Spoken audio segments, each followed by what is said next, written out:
welcome back to the channel.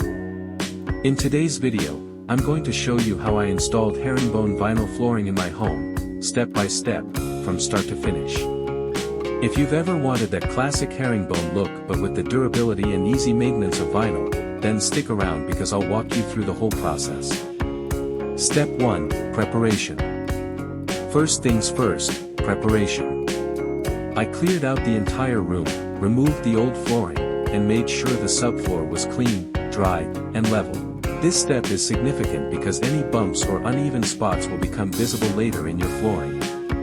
I also let the vinyl planks sit in the room for at least 24 hours so they could acclimate to the temperature and humidity. Trust me, don't skip this step.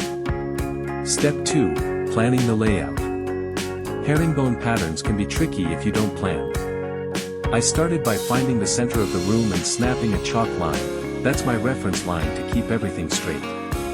The last thing you want is for your pattern to drift off to one side.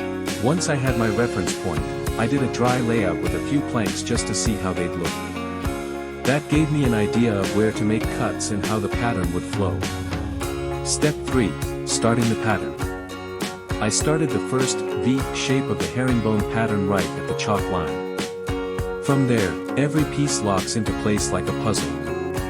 I use spacers around the edges to leave a small expansion gap, about 5 mm, between the floor and the wall. This gap is important because vinyl expands and contracts with temperature changes. Step 4, Installing the rest of the floor.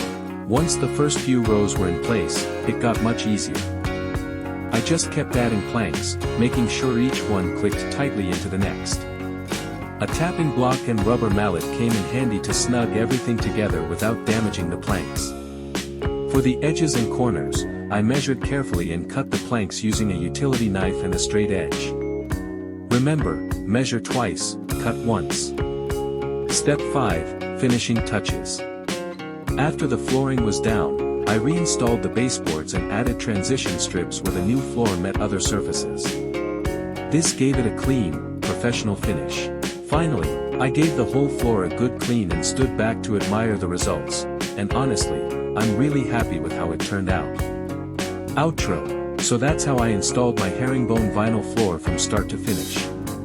It takes a bit of patience, but once you get into the rhythm, it's straightforward. If you found this video helpful, don't forget to like, comment, and subscribe for more home improvement projects.